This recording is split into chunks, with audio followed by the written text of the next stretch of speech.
Okay. Good evening, everyone, and maybe good morning, depending on where you are. Welcome to the iCANX talk number 149. We already have, over 100 talks. First, I would like to introduce our speaker for tonight. That will be Professor Brian A. Korgel, is a research engineering regional professor in the McCarter Department of Chemical Engineering at the University of Texas at Austin. He directed the UT. He directed the UT Energy Institute, the Center for Solar Powered Future, an industry university research center founded by the National Science Foundation and the nanotechnology areas of the UT Portugal program. He is an associate editor of the journal Chemistry of Materials. He works at the intersection of nanomesoscopic material chemistry and complex fluids, tackling problems in energy storage, chemical transformation, energy harvesting and conversion, and medicine. He is also an artist with a courtesy appointment as a professor in the Department of Art History at UT Austin, exploring collaboration, language, and human artificial intelligence robot cohabitation. He has published more than 300 papers and has been a visiting professor at the University of Alicante in Spain, the University Joseph Fourier in France, and the Chinese Academy of Science in Beijing. He has co-founded two companies, Innovalight and Pinot Technologies, and received various honors, including the Professional Progress Award from the American Institute of Chemical Engineering, and election into the National Academy of Engineering. And without further ado, let's welcome Professor Korgel. Professor Korgel, the floor is yours. Great. Thanks very much. So let's see. Okay, I'm going to share my screen.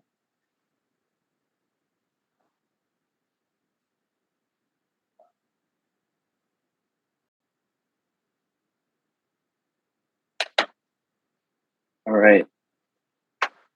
So thanks very much for the introduction, and it's a pleasure to have the chance to talk to the group. I'm actually traveling right now, so I'm outside of Austin. I'm in London for a meeting on industrial decarbonization. So thinking a lot about energy these days. Really happy to get to talk about nanocrystal synthesis and some of the work we've been doing over the years. So this is an image on the left, a TEM image of mercury telluride nanocrystals. And then on the right is an image of the face of one of my former PhD students, Jung Chul, who made a optical sensor and into a camera out of those nanocrystals on the left. So I'm going to tell a little bit of a journey of nanocrystal synthesis. I'm sure it's a very broad audience out there. So some of this is going to be some basic introduction to nanomaterials chemistry, and then a little bit on some of our latest work. So a lot of the work that we've done in my lab over the years has been focused on the synthesis of silicon and germanium. And these are really interesting materials from a synthetic perspective. Silicon is a challenging material to synthesize in solution. We do a lot of colloidal synthesis. So you add a precursor into a solvent at high temperature. That precursor decomposes and crystallizes into the particle. And you tend to do this in the presence of capping ligands that stick to the surface of the particles, control their growth, and provide dispersibility in various solvents. So I'm going to talk a lot about silicon and then a bit about germanium and bring it back to mercury telluride. And one of the reasons that we've been very interested in these materials is silicon's band gap's 1.1 electron volts, which corresponds to around 1100 nanometers or so in the near infrared. Germanium's band gap is smaller, 0.67 electron volts. So it goes out further into the near infrared, and then mercury telluride is actually a semi-metal. And by controlling the size of the mercury telluride, you can promote optical properties in the kind of far infrared. So with these three sets of materials, we're looking at optical properties that span from the visible into the near infrared, what's called the near infrared 2 region, and further into the infrared. So we use the term, or I use the term, nanocrystals and quantum dots interchangeably a lot. Quantum dot is essentially a semiconductor crystal that has bulk crystal structure of nanometer dimensions, and the size of the crystal becomes interesting when that crystal has a similar size to the de Broglie wavelength of the electron or the hole, say a photoexcited electron or hole. And what ends up happening is when you shine light on the semiconductor or photons absorb, you create a photoexcited electron or photoexcited hole. That electron has a characteristic wavelength. And if the size of the particle is similar to that wavelength, the particle size ends up restricting the wavelength of the photoexcited electron or hole. So if you've taken quantum mechanics before and solved Schrodinger's equation for a particle in a box, this is the basis for quantum mechanics and quantization of energy levels, or at least kinetic energy. And a quantum dot is essentially a physical manifestation of a particle in a box in a lot of ways.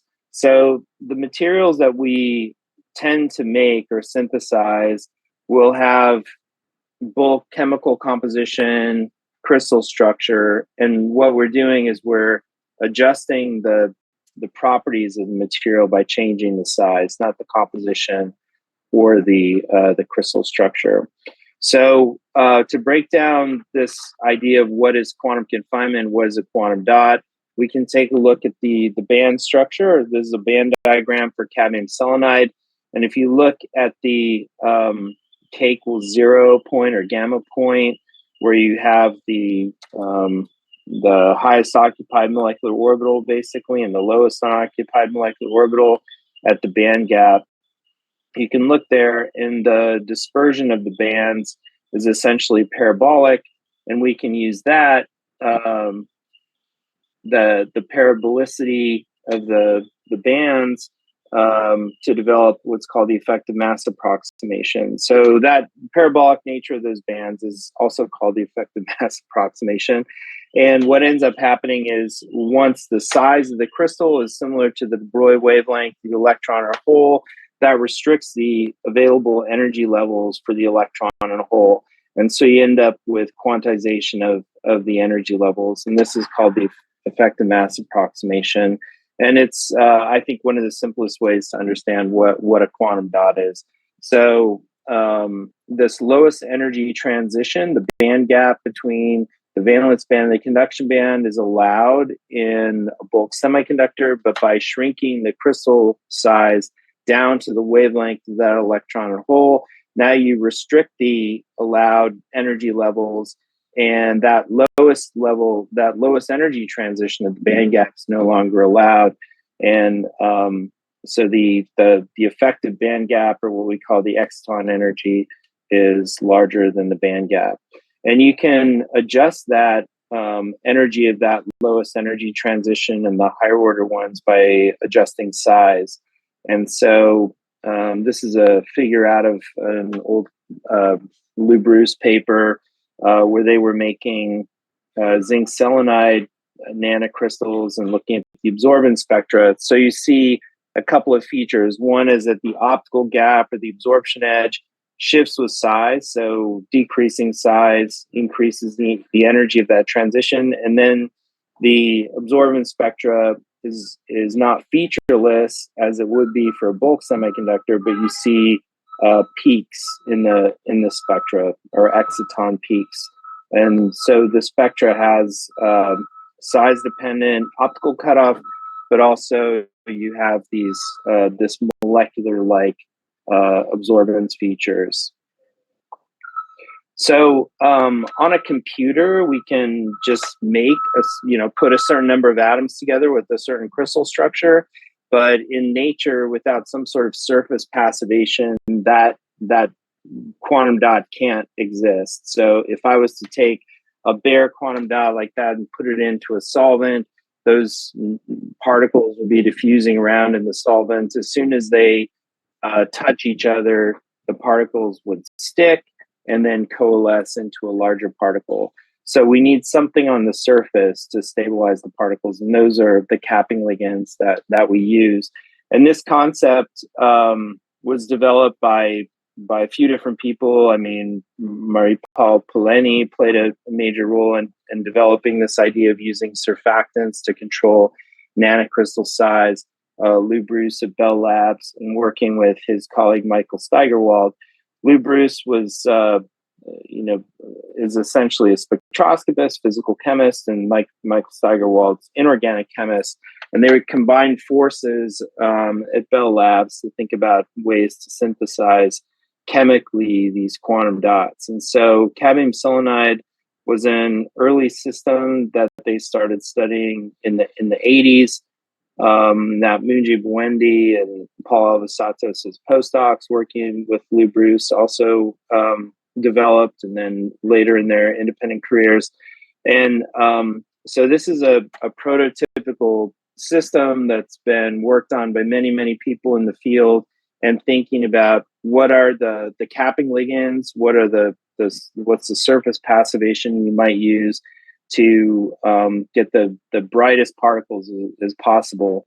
And one thing that they learned early on is that if you want to get the brightest nanocrystals possible, you need nanocrystals with as few crystal defects as possible. And so the way you tend to do that is, going back to Michael Steigerwald and Lou Bruce, they would make their nanocrystals at room temperature, and then they would anneal those at higher temperature. They would throw the nanocrystals into a higher boiling solvent like pyridine or quinoline and anneal them. And so the idea was to synthesize directly the particles at high temperature. So you can take reactants, chemical precursors like cadmium, phosphonic acid complex, and a troctylphosphine selenium complex, throw that in a high boiling solvent like troctylphosphine oxide at 300 degrees C, and make the cadmium selenide with the capping ligands. And that works really well for a lot of materials. You can control size for many materials, depending on how long you heat the material. This isn't true for all materials. Some materials, it's actually very difficult to control size in this way, like iron, platinum, and some other things. But this is a general approach that works well for things like cadmium selenide, indium phosphide, indium arsenide. For silicon, most of what I'm going to talk about is that hot injection approach to synthesis is challenging. Okay, and so there are different things we can do in terms of hot injection, but for silicon in particular, we've had to develop kind of workaround methods to make the colloidal particles, and that's most of what my talk will focus on. So silicon's really interesting because it's chemically abundant. I mean, it's found in nature in the form of sand, SiO2. It's non-toxic. It's the most commercially important semiconductor, and toxicity is a real issue. Cadmium selenide quantum dots were the first nanocrystals used in quantum dot TVs, and now all the quantum dots in the QLED TVs made by Samsung, for example, are indium phosphide to get away from the toxicity of the heavy metal. And that's largely been driven by standards and legislation. So toxicity is a real issue. So having a material like silicon that's non-toxic is a real benefit.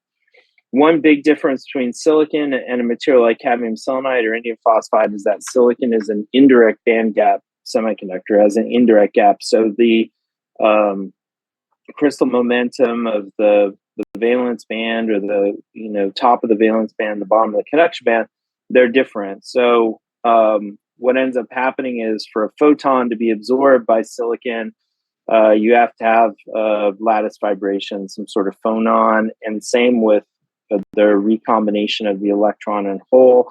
And so silicon is a very weak light absorber as a result. So its absorption coefficient is much, much lower than the absorption coefficient of something like cadmium selenide. And it's a very weak light emitter in the bulk. So once you make a quantum dot, the crystal momentum is no longer conserved. And so you can now induce relatively bright photoluminescence. And that's one of the main driving forces for looking at silicon quantum dots.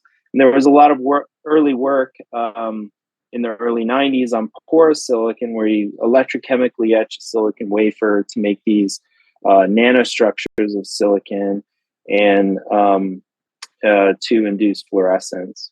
So porous silicon is a super interesting material. One of the challenges with porous silicon is that you're not directly controlling the size of the quantum dots themselves. You have a networked broad distribution of sizes, and so the color of the emission is broadened by that. So making colloidal dots of silicon enables you to narrow the line width of the photoluminescence as much as possible. And you also have control over the size. So if you're thinking about fundamental studies and understanding how light emission changes with particle size, having colloidal dots that are well separated is a real advantage. The challenge with silicon is it's a big synthetic challenge. You need to identify a silicon reactant, so something that you can throw into a solvent that will decompose and end up forming crystalline silicon. Then the silicon atoms need to crystallize into the material. And I'll show some examples in a second, but that crystallization temperature of silicon is very high relative to the boiling point of most solvents. Then you need to have capping ligands that stick to the surface of the silicon and control the size. That is also a challenge to find. And so that's what I'm going to talk about, how we get around that. Okay. So crystallinity. So all of these are challenges. Like, what is the silicon reactant? If we think about the type of bonding to cadmium selenide, we'll use some capping ligand like charcoalphosphine that has a lone pair that forms a coordination bond with cadmium. Finding molecules that bond to the silicon surface and terminate that surface. Usually we use alkenes, and those alkenes react with the silicon surface to form a covalent bond where the silicon carbon bond is not reversible. Basically, once that carbon sticks to the silicon, it's stuck to the surface, and that's one of the challenges. To give you an idea of how difficult it is to make crystalline silicon directly in a solvent, I've got here some images of colloidal silicon made using trisilane as a reactant. So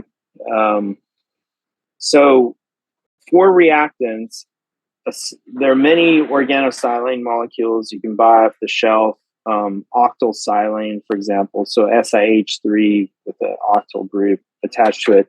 The challenge with using those as a reactant is the silicon carbon bond is very, very strong. It's irreversible. Silane itself, SiH4, is a relatively stable molecule. You have to go above 350, 360 degrees C in the absence of oxygen and water to get the silicon hydrogen bond to break. And silicon carbon is even stronger. So what we've done in a lot of our work is trying to find reactants that don't have carbon in them to start out with. And we use trisilane for a lot of our chemistry. Trisilane is a very interesting molecule. It's a liquid at room temperature. It's it can be a little challenging to handle. It's pyrophoric, like all silanes, so it spontaneously bursts into flame in the presence of oxygen and water. So you need to handle it in an inert environment. But you can take trisilane, put it into hexane, and you can. What we'll do is we'll pressurize the hexane and heat it above the critical point. So by doing that, the boiling point of hexane is about 67 degrees C. So if I want to do reactions in a solvent environment at say 400 C in hexane, I can pressurize the hexane and heat it above the critical point. So that's supercritical hexane. Under those conditions, trisilane will decompose. And these different colored dispersions are amorphous silicon particles. They're really micro particles. So we can make these particles as small as 200 nanometers in diameter or so, and up as large as 1 micron in diameter. All of these particles are made of amorphous silicon, hydrogenated amorphous silicon, and the color of the dispersions that you're looking at is shows that the band gap of the amorphous silicon particles is changing, and that's related to the degree of hydrogenation of the material. So when we decompose trisilane at higher temperature, you have more hydrogen desorption from these particles, and that makes a longer band gap material. But all of these materials, even made at 470 degrees C, are amorphous silicon, and so it's not just trivial to crystallize silicon in a solvent. So what we tend to do, if we want to do a colloidal synthesis, so where we add silicon to a hot solvent and make crystalline silicon particles, one way that works is to do that in the presence of a seed metal, where that metal will induce the crystallization of the silicon. In the vapor phase, this process is called vapor liquid solid growth of crystalline silicon. So Wagner and Ellis have a very famous paper in 1964 demonstrating VLS growth of a silicon whisker. And what they discovered is that you can have gold on a surface of a substrate, and you can heat that substrate and decompose a silicon reactant in the vapor phase. So they were doing silicon tetrachloride, silicon iodide as their reactants, but they would decompose that reactant to silicon, and silicon and gold form a eutectic at about 363 degrees C. And if you're above that eutectic temperature, the silicon will dissolve in the gold, form a liquid solution. And if you keep feeding that liquid solution of gold and silicon, you'll saturate it with silicon, and eventually the silicon will precipitate out or crystallize as a whisker. So we take advantage of that process in a solvent. We can make silicon nanowires this way. So we can take toluene, pressurize it, and heat it above its critical point. So we'll take toluene up to about 490 degrees C, maybe 100 atmosphere pressure, and then use a reactant like phenylsilane to generate silicon atoms at that temperature. So phenylsilane decomposition is very interesting. The silicon carbon bond doesn't break by thermolysis. The phenyl group will actually jump from one phenylsilane to another phenylsilane, and in situ in our reactor, we actually generate silane SiH4 that then decomposes to silicon atoms, dissolves in the gold, and crystallizes out as a silicon nanowire. So this is the phase diagram of gold and silicon, just showing where that eutectic temperature is. So if you're carrying out a reaction where you're on the right side of that phase diagram, so you're silicon rich and above the eutectic temperature, you'll end up with equilibrium between a liquid gold silicon, like droplet, and solid silicon. And as the silicon reactant keeps decomposing, you're feeding that seed particle with more silicon and crystallizing silicon out.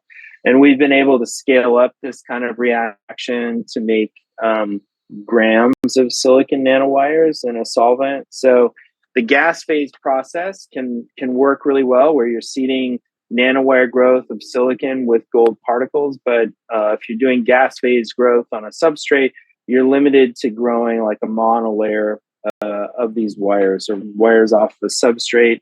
In this case, we have a flow through continuous flow reactor where we can keep adding reactants to the solvent and generate much more material in that way. So this is an image of, I think that's about 60 milligrams of silicon nanowires, and we can make paper out of this stuff. So that's what looks like parchment paper. That's paper made of pure silicon nanowires. There's no binder.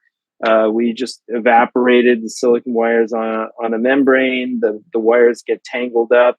So paper is essentially a non-woven fabric of cellulose fibers. So we're making paper of silicon. Silicon is a bridge. We think of silicon as a brittle, rigid material. Like if I have a silicon wafer, these nanowires are so thin that they become mechanically flexible. The color is different. You have different light scattering. The bulk band gap, these are bulk materials. The diameter is large enough, so the band gap's still 1.1 eV, but you have that different color compared to a silicon wafer due to the light scattering and light absorption of materials. We can make germanium nanowires in the same way. So this is paper made of germanium. Gold and germanium also have a eutectic at about 360 degrees C, and we can use diphenyl germane as a reactant. So this is one way that we crystallize silicon and germanium in a solvent. And this is a germanium nanowire paper airplane. So this is one way to make silicon in a solvent. So you have a metal, you add a reactant like phenylsilane or trisilane, and you have a temperature above, say, the eutectic temperature between the metal and the seed particle. So we initially did a lot of this research, this SFLS growth, using phenylsilane as a reactant. And we wanted to move to a reactant like trisilane to get rid of that carbon contamination from that phenyl group. And it took us quite a long time to do it because trisilane is so much more reactive than phenylsilane. And so what we found is that we can use a seed particle like tin with a much lower temperature eutectic. So tin has a low solubility of silicon, but it forms a eutectic also at 230 degrees C. So by using tin, we can get this seeding effect at much lower temperature. And by doing that, we can get much greater control over using trisilane as a reactant. And we can actually do the reactions in a typical solvent without pressure. So these are silicon nanorods that were made with tin nanoparticles as seeds with a stabilizing agent, in this case, polyvinyl pyrrolidone, hexadecene copolymer. And instead of making the seed particles first, what we can also do is add a molecular reactant for the tin particles. And in some cases, that works better to give us better control over the material properties. So we had tried, we figured out how to make these nanorods also using gold seeds, and we're never able to make them luminesce. And so gold gold atomic impurities in silicon form a deep trap and quench the photoluminescence. So in order to get photoluminescence from silicon, what we had to do is find a seed that didn't form these traps, even if we have some 1 or 2 atomic impurities in our nanorod. So we developed the synthesis of the rods using tin. And then what we would do is etch the tin away. And by doing that with a mixture of HF and HCl, we also etched a thin bit of the surface of the silicon, and then we passivated that with an alkene by hydrosylation. And by doing that, we could make ligand passivated silicon nanorods that were crystalline and luminesced. And so these nanorods have photoluminescence quantum yield of about 4%. They have relatively long lifetimes, so almost microsecond lifetimes, which is characteristic of the silicon nanomaterials. And one thing I'll point out, because I'll mention this later, is when you look at the absorbance spectra here. So this is the photoluminescence emission spectra. So the emissions out in the red. This red curve is the absorbance spectra, and then this black curve is the photoluminescence excitation. So even though when we make quantum dots, we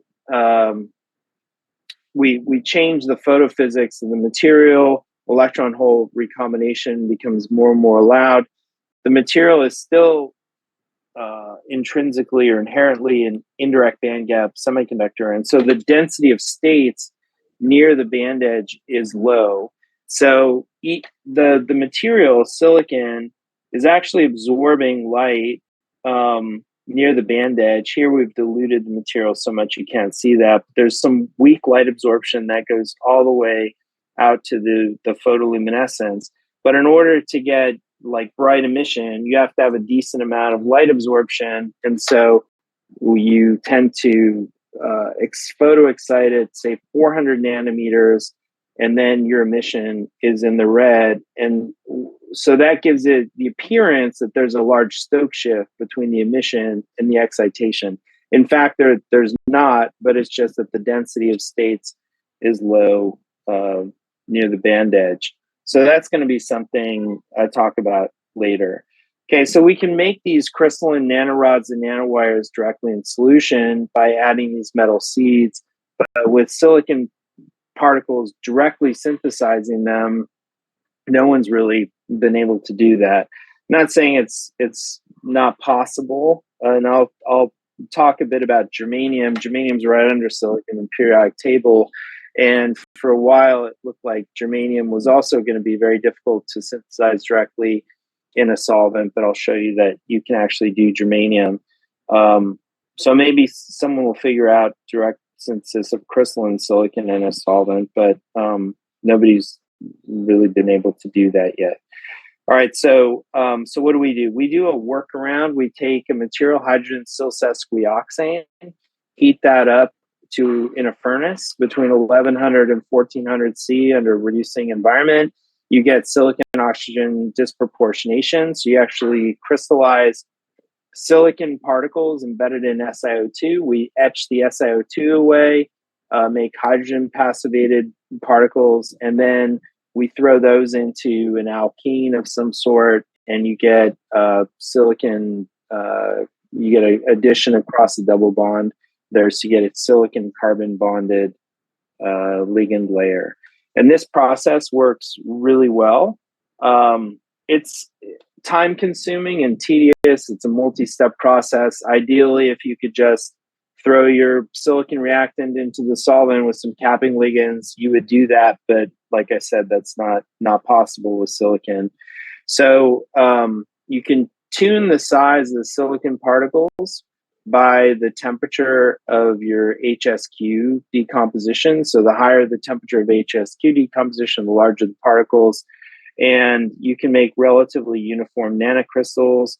If we do TEM on these are clearly crystalline particles. So going back 20 or even 25 years in our field, in the early days, it was really difficult to image silicon nanocrystals. Silicon doesn't have a lot of contrast between carbon because the atomic number is not that different. And, everyone was just trying to figure out what they were doing. Are they making silicon nanocrystals or not? And so now, the field's progressed quite a bit. And when you make crystalline silicon nanocrystals, you can clearly image them using different techniques. And the microscopes are much better these days as well. So these are a couple of silicon particles hanging off the edge of a carbon grid. imaged by dark field, an aberration corrected microscope. I think these are TEM mode, and you can even see some of the ligands here. In terms of silicon nanocrystals, you can do all the typical characterization of silicon that you can do with other materials. So when you do X-ray diffraction, you see the characteristic diffraction peaks corresponding to silicon. As the particles are smaller and smaller, the diffraction peaks broaden. And that broadening you can use a Schur equation to back out the size of the particles. That should be consistent with your TEM. If you are making silicon nanocrystals with reasonably narrow size distribution, so standard deviations of 25% or less, you can disperse those in a solvent, do small angle X-ray scattering, see the characteristic oscillations and fit those curves and back out an average size and the size distribution.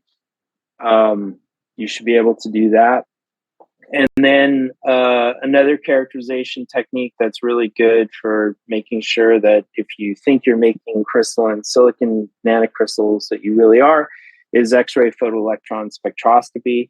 So in XPS, zero valence silicon gives rise to a doublet down there, in that 99 to 100 electron volt range. The red and the blue doublet. So Si0 is a doublet here. And then if silicon is oxidized, you can actually, depending on the oxidation state of the silicon, the peak will move to increase binding energy. So Si4 plus is here around 104 electron volts. And it's taken many, many samples to figure this out. But for the silicon carbon bonding, there's usually a peak that's around here between the Si2 plus and Si3 plus signal. So if you want to confirm, do I have zero valence silicon, you should be able to see that in XPS. You can make superlattices out of silicon nanocrystals. So these are, that's a TEM image on the left and a SEM image of a superlattice of silicon nanocrystals. And these are bidispersed superlattices of smaller gold particles with larger silicon. So with silicon nanocrystals, you can really do everything with them that you can do with other particles. And one of the questions in our field is still what is the highest energy emission that you can get? So how far deep into the visible? You can definitely make green light emitting crystalline silicon nanocrystals. The question is about blue. And there are many papers on blue light emitting silicon nanoparticles, but those tend to have short photoluminescence lifetimes. And most likely those are due to oxidized species and not due to quantum confinement of the particles. So with silicon nanocrystals, you can tune the emission over relatively wide range. You can get up to quantum yields of 30, 40%. As the particle diameter becomes smaller, you have more trapping at the surface and lower quantum yields. The photoluminescence lifetime of silicon is relatively long. Again, you're making it possible for the electron hole to recombine with the quantum confinement effect, but the fact that silicon is still an indirect semiconductor, and the lifetimes are we call them microsecond. They can be like hundreds of nanoseconds versus tens of nanoseconds for direct band gap materials. So silicon's really interesting. There are always a lot of surprises. We've recently found that very small nanocrystals of around 2 nanometers can actually be hydrosylated at room temperature, so hydrogen passivated silicon. So there's a relatively strong size dependence on the reactivity between the silicon surface and the double bond. So below about 5 nanometers in diameter, you can passivate your nanocrystals at room temperature. And once you go above that, you have to start elevating the temperature, but still relatively low temperatures. So in this case, 6 nanometer diameter nanocrystals, you can get reasonable passivation at 60 degrees C, which is relatively low. When you go much larger than that, you still have to heat up, to the typical temperatures, that you see in the literature, 180 C, 190 C. We've been making gels out of the silicon nanocrystals recently, so we'll passivate the nanocrystals with carboxylate groups on the surface, and then you can add nickel as a complexing agent and make gels of the silicon nanocrystals, and those gels will still be luminescent. So one application of silicon nanocrystals is in biological imaging. And so the nice thing about the silicon is it's non-toxic. You can tune the emission out into the near infrared or red in the near infrared, and you can conjugate to the surface.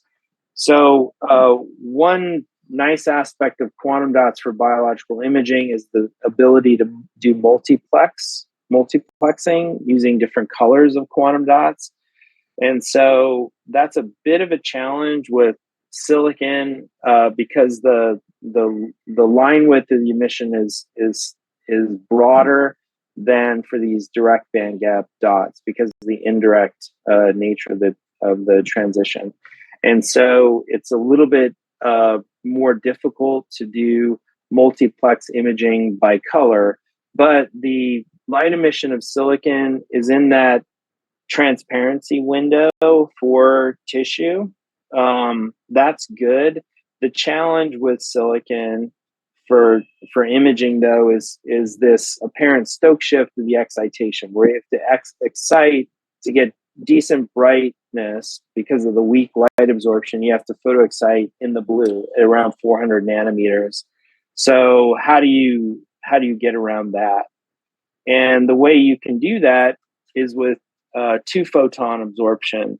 And so now you can actually buy microscopes for imaging biological samples that have femtosecond laser, and you can use 2-photon absorption. And so we've taken our silicon nanocrystals, we passivate them with hydrophilic N group, something like carboxylate groups. So we have these water dispersible nanocrystals. And then instead of having to photoexcite at 400 nanometers by using 2-photon excitation, so kind of high intensity light source with 800 nanometer light, what'll happen is the quantum dot will absorb 2 photons at 800 nanometers. And by doing that, you can photoexcite your quantum dot. And so one way to do multiplex imaging using silicon is to do time-gated imaging or fluorescence lifetime imaging. And so we've done this. So collaborating with Andy Dunn in our biomedical engineering department, where we've taken cell samples, we've labeled them with 2 different dyes and the silicon quantum dots. The 2 dyes emit a different color. They have relatively short lifetimes, and then the silicon emits at the same color as one of the dyes, the red dye, but with long wavelength. And you can essentially measure the emission from your material. So you're pulsing, your excitation source is pulsed, and then you measure the emission after a certain time frame. And so by doing that, you can end up doing multiplex imaging of, say, silicon nanocrystals with a dye that have spectral overlaps, so the same color, but because they have different lifetimes, you can differentiate the signal. And there aren't actually a lot of dyes with long fluorescent lifetimes. And so this is a really nice attribute of the silicon nanocrystals. You can still do this with single photon excitation at 400 nanometers, but with 2-photon excitation, you just get that much better signal to noise. The other thing that this fluorescence lifetime imaging enables you to do is that there's a lot of autofluorescence of the tissue, blue autofluorescence, and that has short lifetimes. So if you are blocking or you're not measuring that short lifetime signal and your silicon nanocrystals have long lifetimes, you're essentially doing a better background subtraction by doing this technique. So there are some advantages of using silicon over other quantum dots. So if we go back 25 years and look at where the synthetic chemistry was, silicon was very challenging to make. Now we've developed different routes to making it. Germanium being right under silicon was really equally as challenging. And for a long time, no one really knew how to make germanium nanocrystals all that well in solution. But we can do it now. And so germanium turns out to be tractable problem, and you can do colloidal synthesis of germanium. Of course, you can use metal seeds, and so we've done this in the past with germanium, and you can make germanium nanowires and that sort of thing. But if you use a reactant like germanium diiodide, that molecule is pretty reactive at low temperature. It will disproportionate into germanium, zero valent germanium, and GEI4. And so in 2005, we published a paper in JACS taking germanium diiodide and bismuth as a seed and growing germanium nanowires in a solvent, so not at high pressure. And so this was kind of a nice advance back at that time period.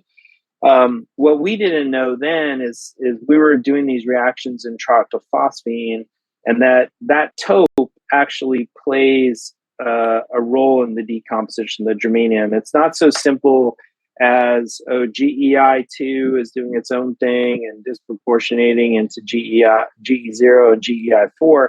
The tope is actually playing a role as a bit of a reducing agent in the reaction. And if we use oleoamine as a solvent, the same thing happens. So when we started doing reactions, decomposing germanium diiodide and oleoamine, my thinking was just germanium was disproportionating into GE0. Oleoamine was serving as the capping ligand.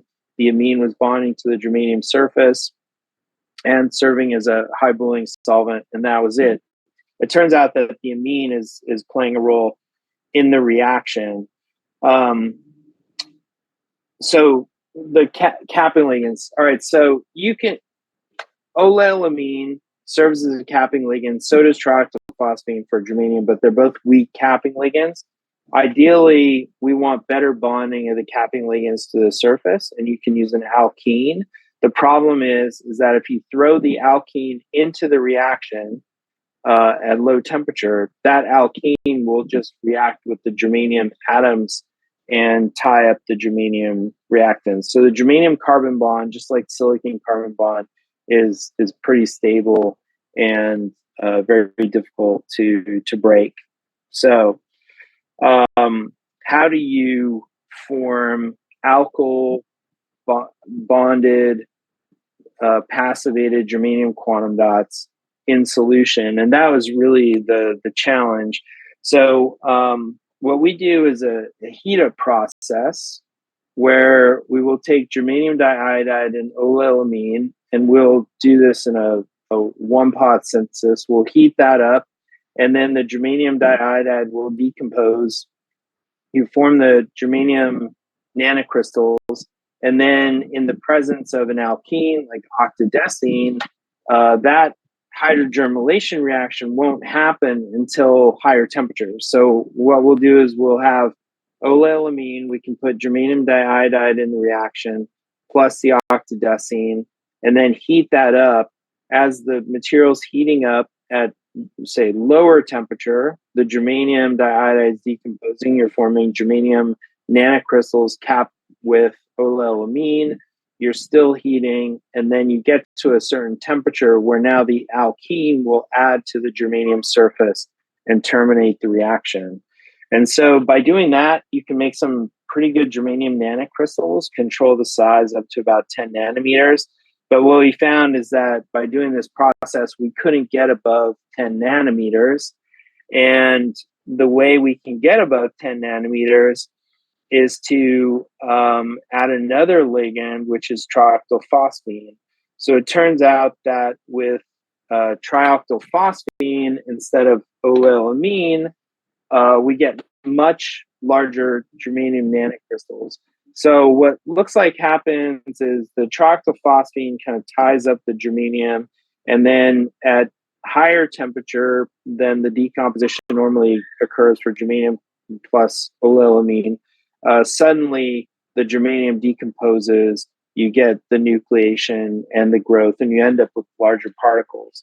So you can play tricks and add different mixtures of trioctylphosphine, octadecene, and oleoamine. And by doing that, we can make germanium nanocrystals with a wide range of sizes, all the way up to about 20 nanometers in diameter.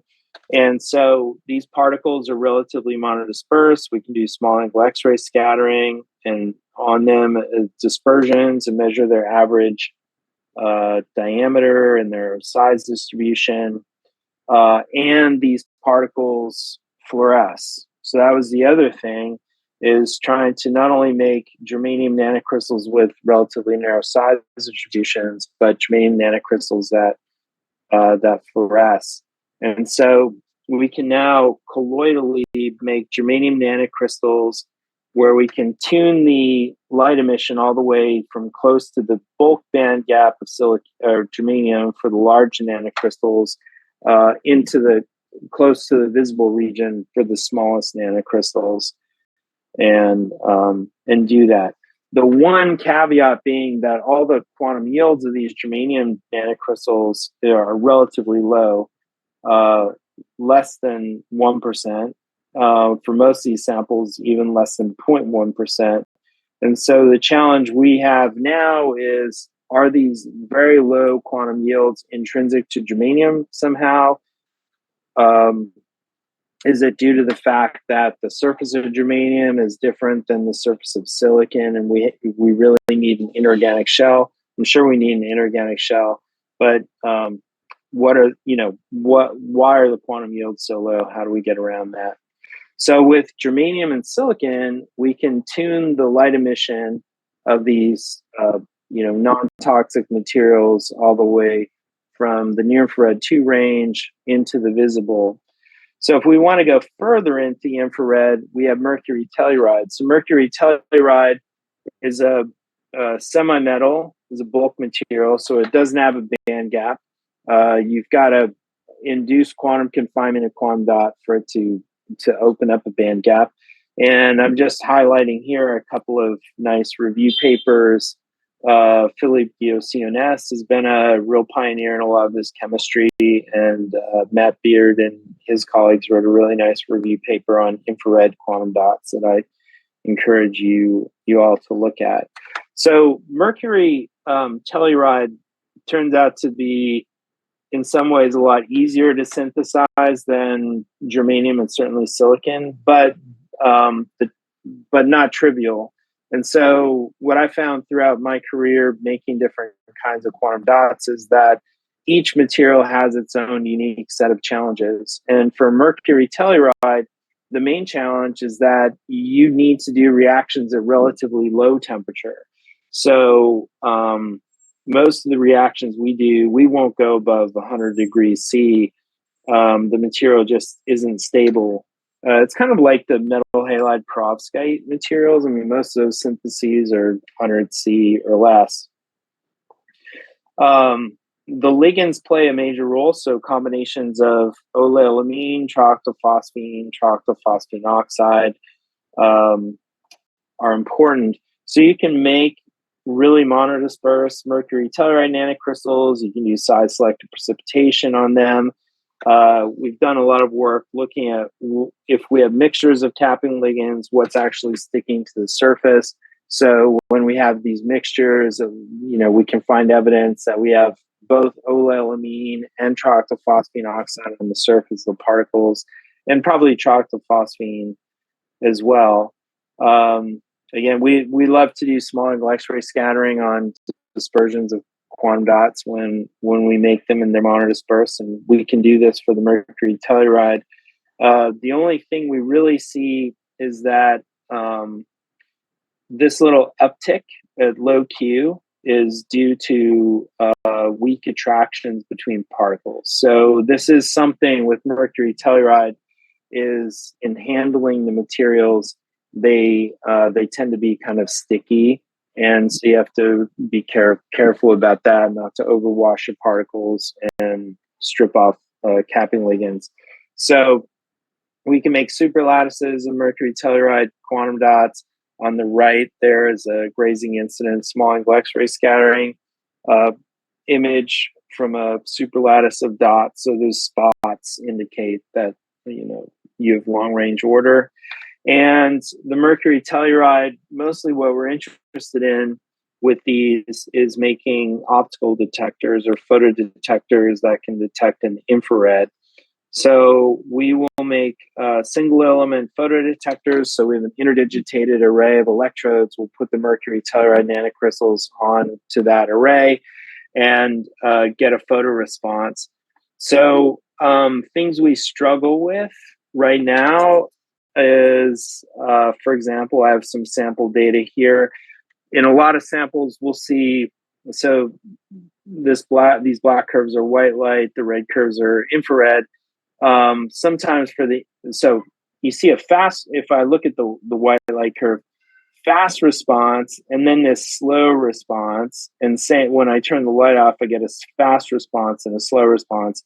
Sometimes you see the fast plus slow response in the infrared. We really don't want that slow response. And so trying to understand where does it come from in these nanocrystal films.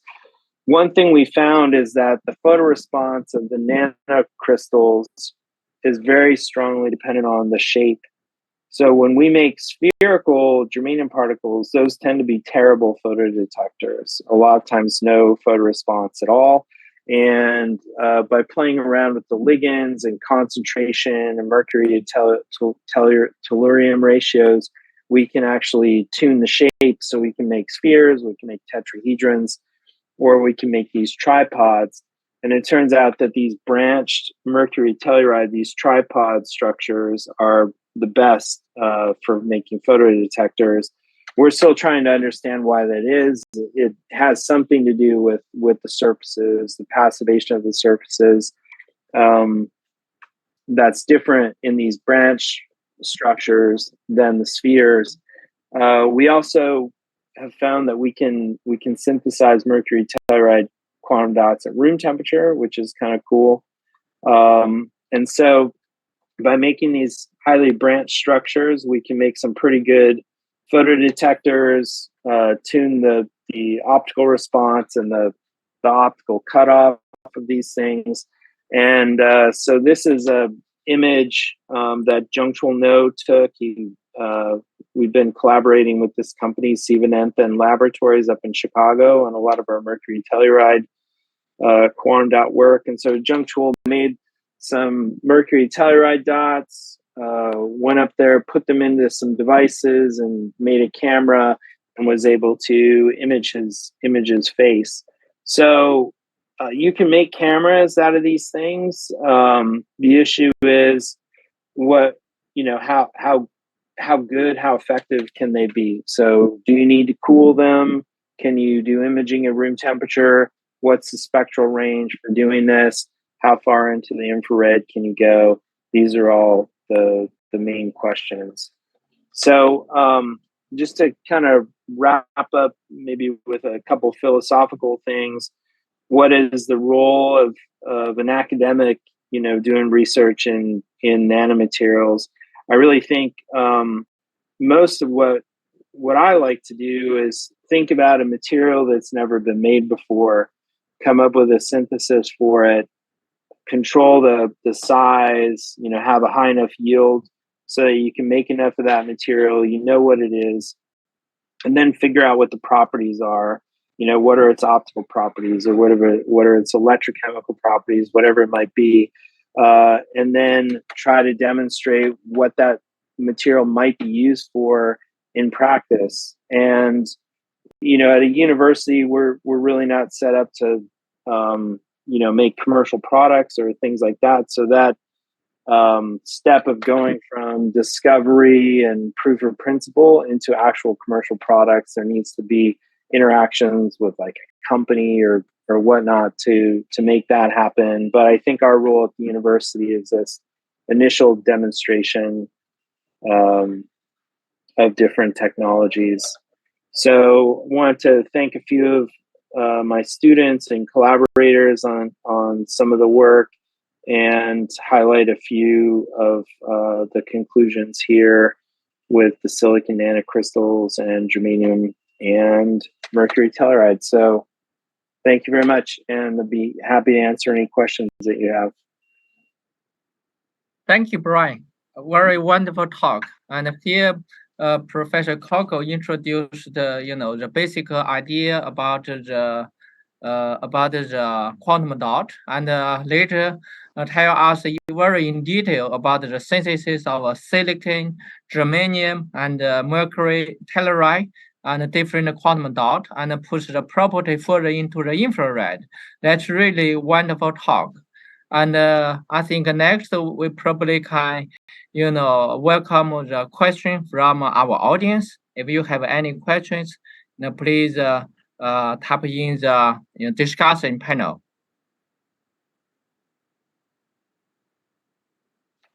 And so you can, we have the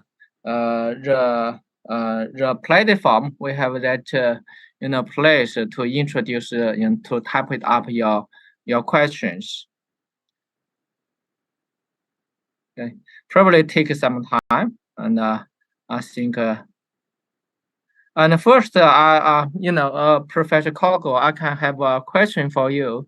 And here we talk about the different materials like silicon, germanium, and mercury telluride. And clearly, they are very important materials. And my question for you is, for this one, we push further into the infrared. Other than this material, is there any other material, of particular interest? And by the way, we can, we have some also panel, panel people. Next, I would like to introduce our expert for our panelists. Okay.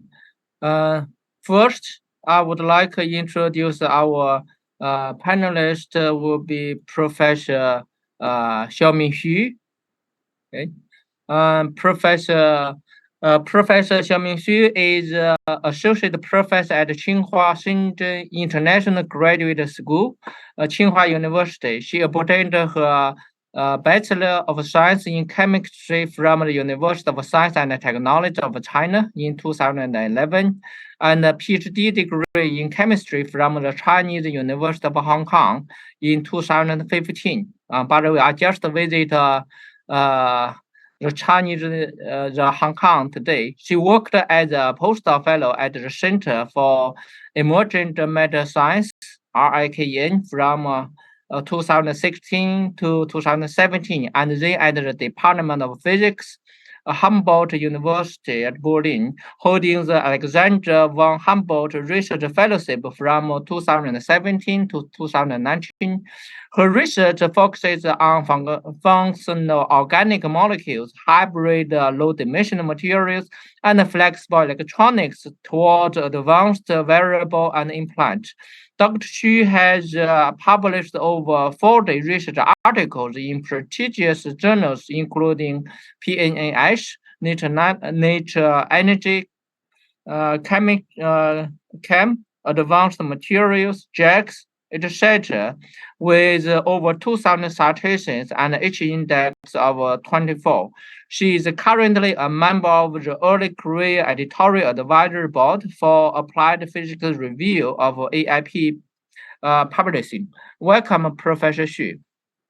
Well, thank you so much, Professor Yang. Yeah. Next, I would like to introduce our next panelist, Professor Xing Sheng.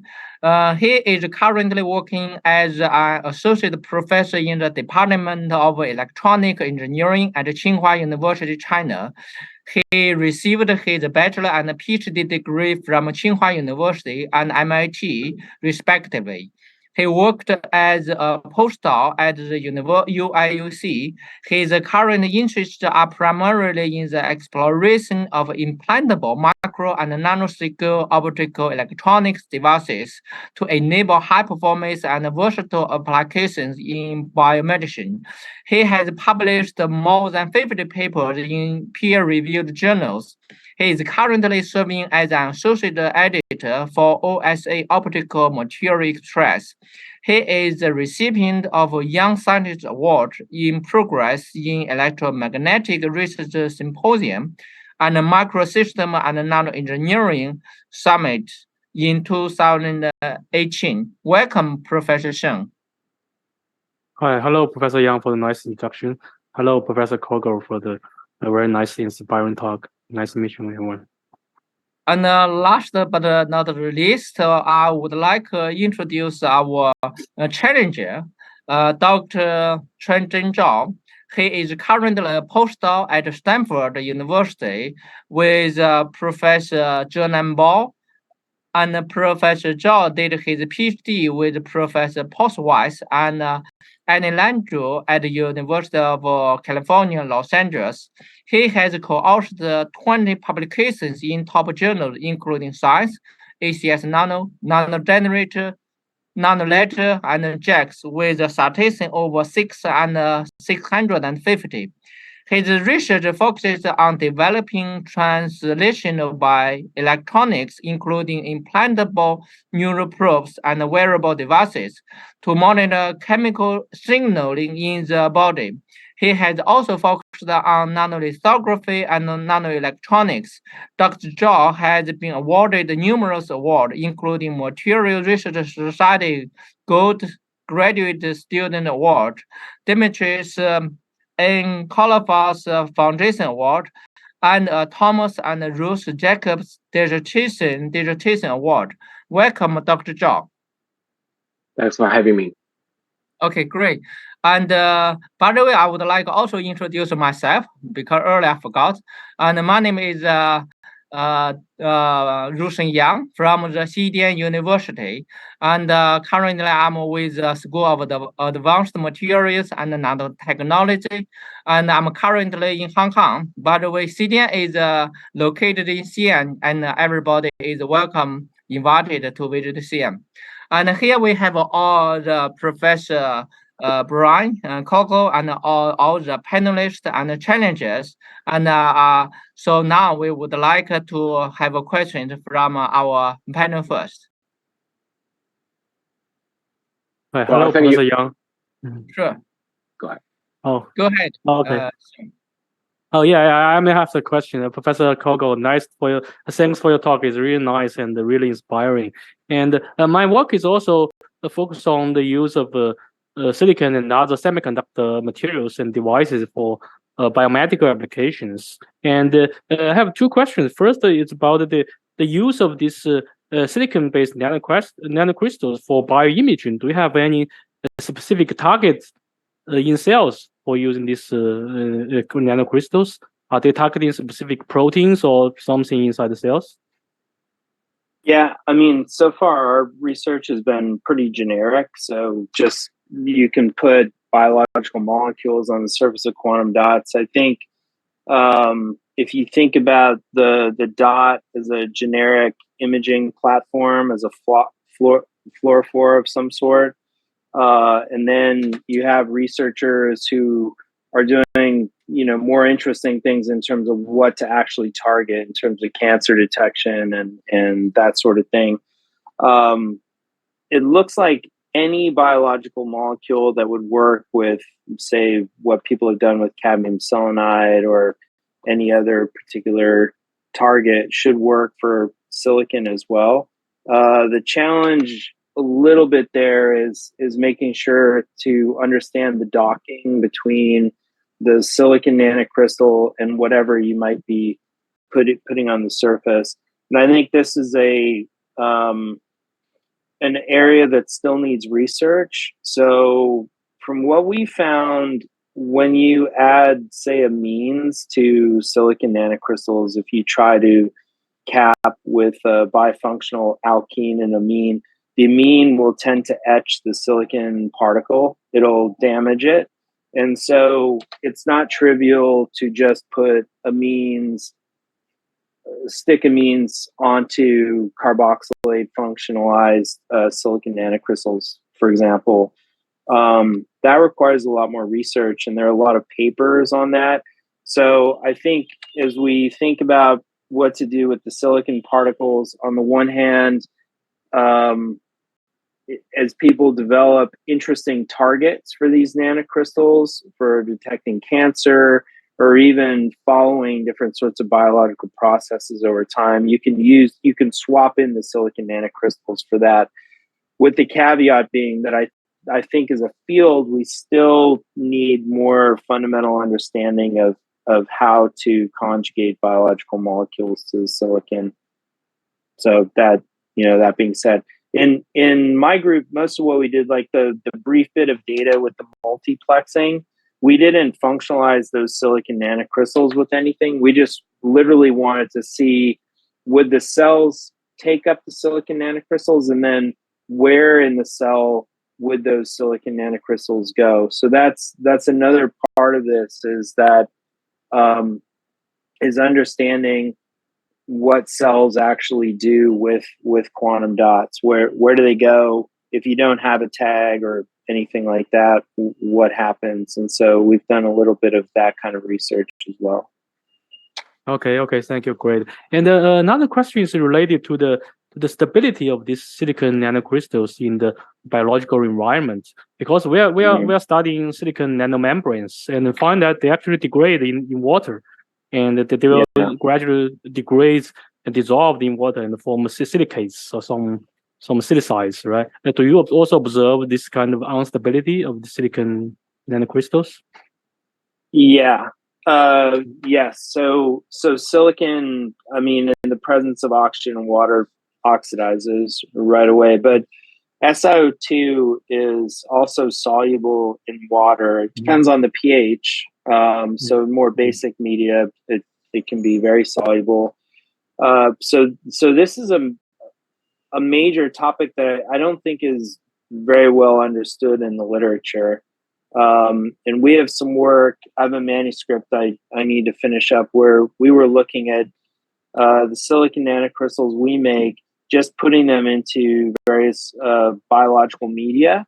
And so when you have the biological media, you have a lot of different things in there, buffers, and you have amines, and those sorts of things can attack the silicon also. So our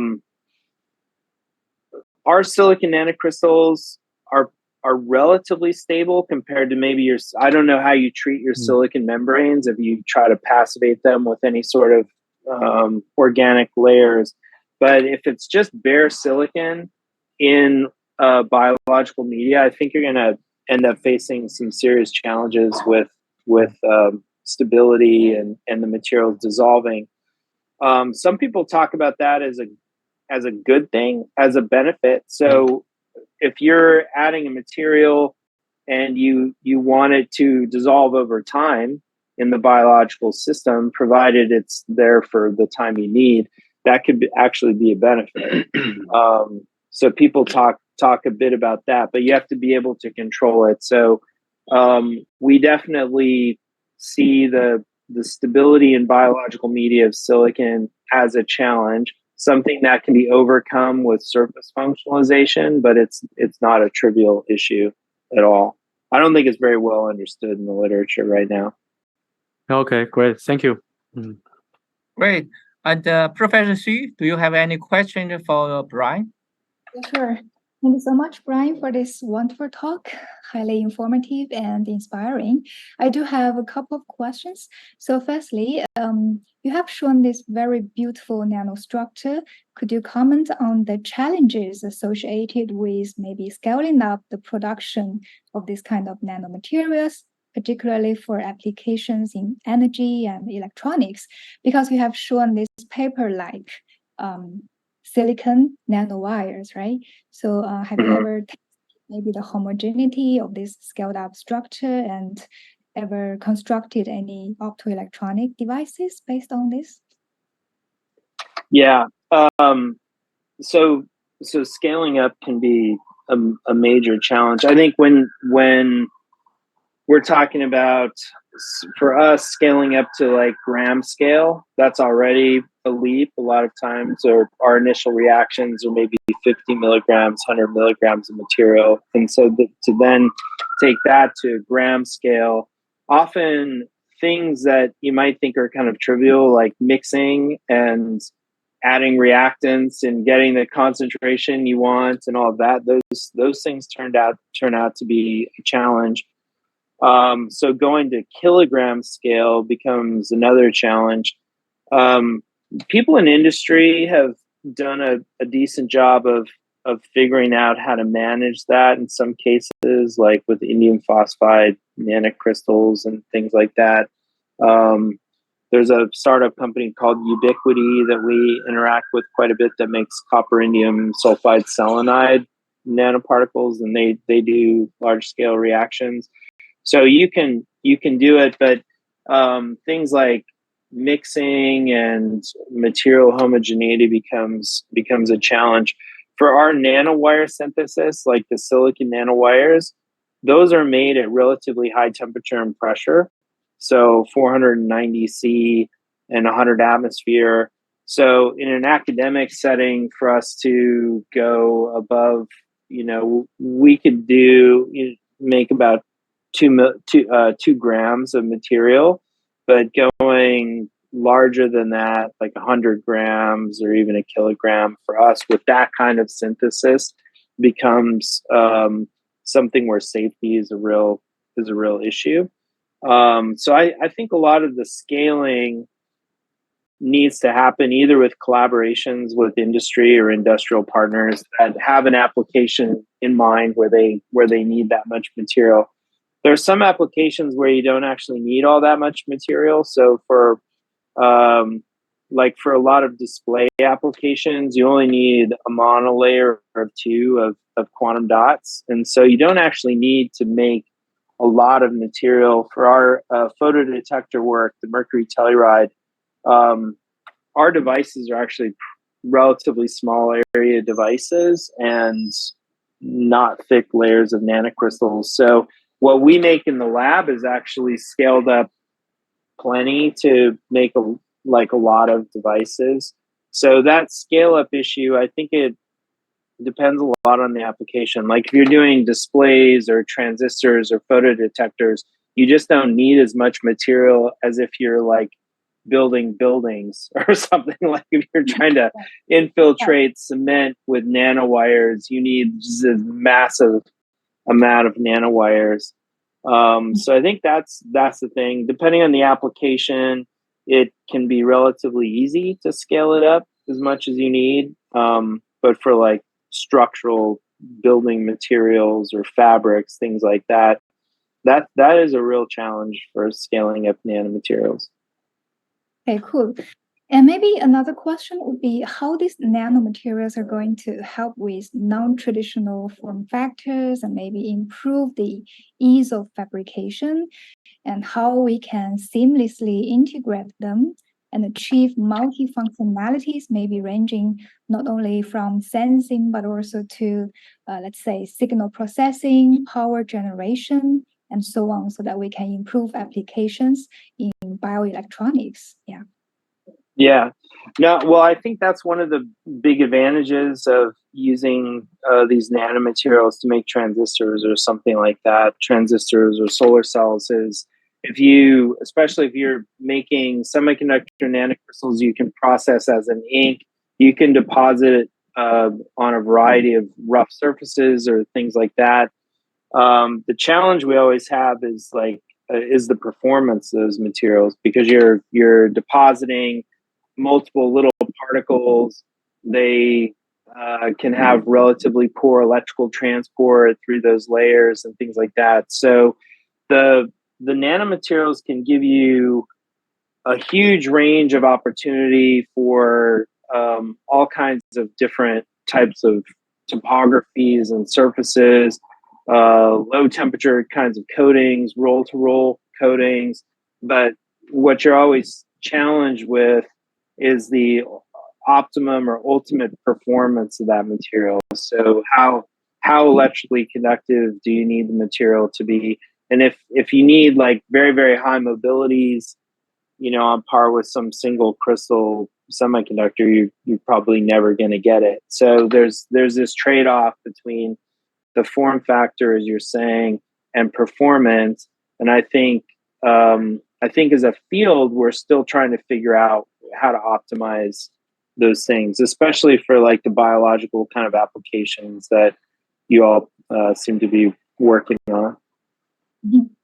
Hey, thank you so much, Brian. I think I'll hand over to maybe Chuanzhen. Okay, great. Chuanzhen, Great. yeah, please. Thank you so much, Brian. That's a very fascinating talk. And I'm also very impressed by how comprehensive it is. I worked on quantum dots when I was an undergrad.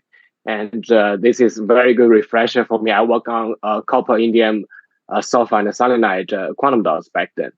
So I have two questions. The first one is more kind of broad, but if you look at the photoluminescence quantum yield that you can achieve now for the silicon quantum dots, it's still, if I remember correctly, 30 to 40% of quantum yield. And also the half maximum bandwidth is comparably kind of still broad if you look at the cadmium selenide. And so how do you envision the application compare with, for the display, and also it's kind of difficult to synthesize for the silicon quantum dots. So do you envision that in the future it can replace the cadmium selenide or indium phosphide for the application in the display industry? Yeah, I mean, I think synthesis wise, so we do the HSQ method, which works well, and you can scale that up. There's another approach using like a gas phase, like non-thermal plasma approach, where you can get some similar materials, and that's also scalable.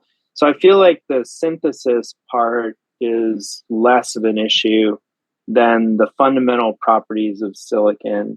And I think that there's no reason you couldn't use like silicon quantum dots, I think, in a display as a phosphor or something like that. But it is true.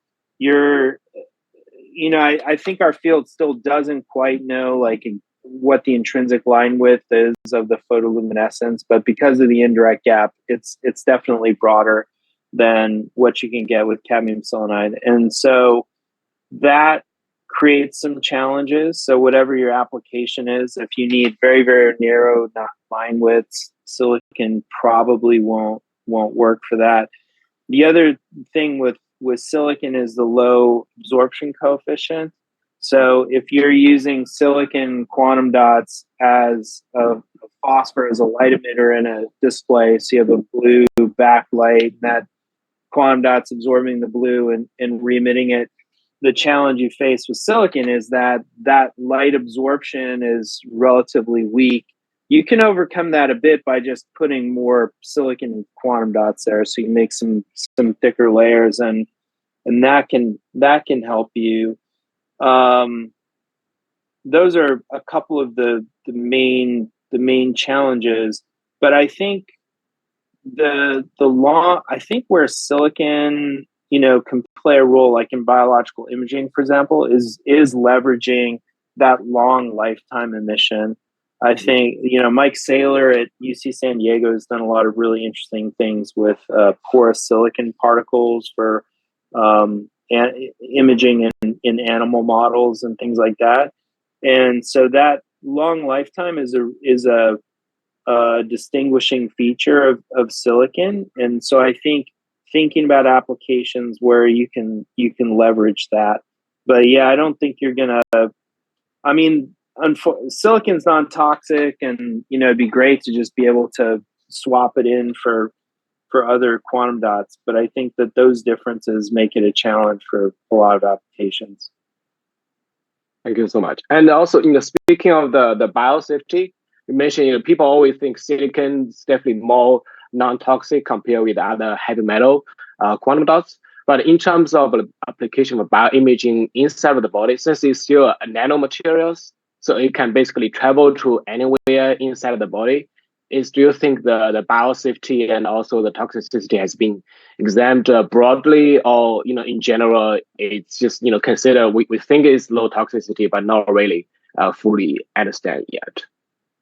I don't think it's fully understood yet. I think if there was an application for it, some imaging application, you'd have to get FDA approval of some sort. I mean, I don't think anyone's gone through that exercise yet, but there's a decent amount known. Again, I think some of the best work that I know of is from Mike Saylor's group at UC San Diego, where they, looked at some of that.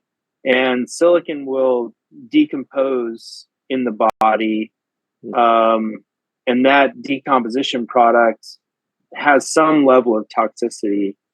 I think from what people understand, it gets flushed from the system. It doesn't accumulate in your lymph nodes or something like that, which is something people have found with cadmium selenide, this accumulation of these heavy metals and things.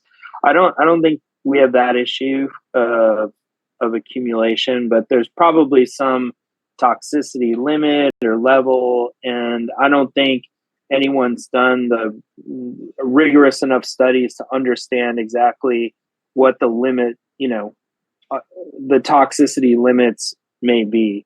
But there's a decent amount known to be encouraging that silicon could be used in a lot of ways, I think, for in vivo kinds of imaging, even in humans, from what I understand.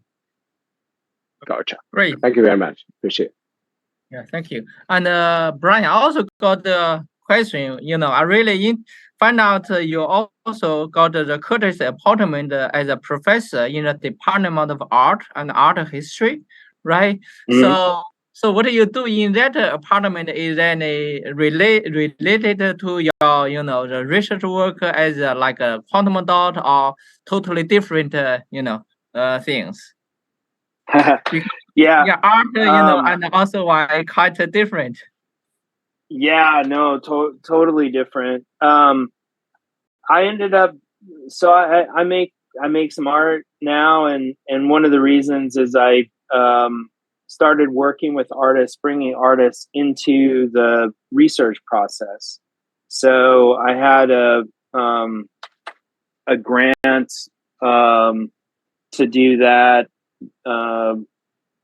maybe 8 or 9 years ago now. I have a colleague at George Washington University in Washington, D.C. His name's James Sham, and he's in the art department. He and I met at a conference, and we got a proposal funded to bring artists into the research process. That project was called Rapid Design Pivot. The idea was, how can artists maybe speed the innovation process and come up with, new ideas and things like that. And in the process of me collaborating with a number of artists, I guess they inspired me to actually do some art. So in some ways, my interactions with artists has been from the science and technology side, working with artists, trying to understand what artists do, how can artists inform what we do as researchers. But in the process, I also have made art. Now I think I've had art in like 5 or 6 different shows. over the past 7 or 8 years. And my art tends to focus right now on artificial intelligence and language, and so how these artificial language programs that we're interacting with, often in ways we're not even aware of, how they're affecting how we as people communicate with each other, and or even evolving our vocabulary and things like that. So that's what I'm interested in the art practice, I would say. But it all started like, how can artists and scientists collaborate in a way to move innovation forward? Okay, great. That's really interesting. And hopefully one day I can visit UT Austin and to see some of your artwork in person. Yeah, that'd be wonderful. Yeah, that would be great. Yeah, and then lastly, because this is online, and we would like to give you a certificate. And since it's online, so everything will be electronic. And here we have an electronic certificate. And please receive this electronic. And the next time if I visit UT Austin, hopefully we can have a paper one for you. Oh yeah, thank you. Yeah, thank you. Yeah. Really appreciate. Well, thanks very much again for the invitation to speak, and really enjoyed it. And thank you so much for your questions and your interest, and thanks to everyone who joined in and listened to me talk for an hour. Thanks again. Yeah, thank you. Really, I learned a lot. Looking forward to meet you in person. Yeah, that would be great. Me too. Sure. And next, I would like to announce the iCANX talk for next week. Next week will be given by Professor Hui Kaxie from the Beijing Institute of Technology. The topic will be optical MEMS. Where are the opportunities? And also we have some panelists. And the moderator for next week will be Rong Chen. And the panelists will include Tie Li, Shui Long Zhang, and Zhu Shui Xu. And next week we still have many interesting talks. And please join us next week. See you next week.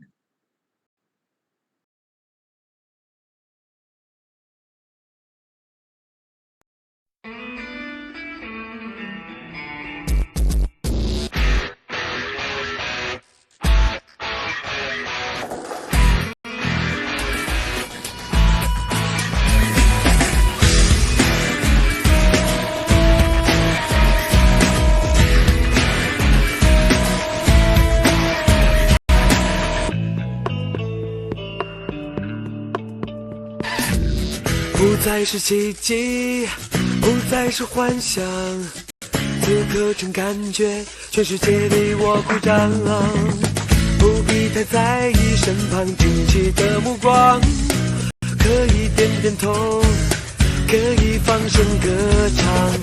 我创造奇迹，我拥有梦想，我希望看见所有骄傲的脸庞，不再为曾经失败放弃或感伤，努力才是真的方向。I can， 没有什么可以阻挡心中无限的力量。I can， 你也能够像我一样飞越最高山岗。I can。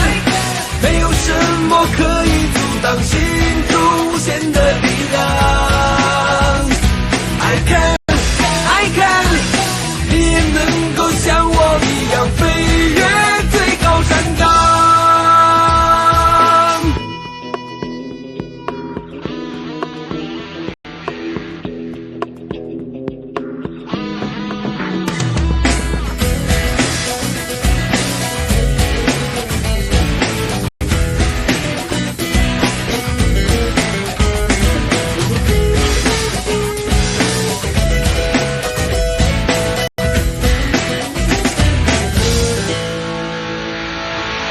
我创造奇迹，我拥有梦想，我希望看见所有骄傲的脸庞，不再为曾经失败放弃或感伤，努力才是真的方向。I can， 没有什么可以阻挡心中无限的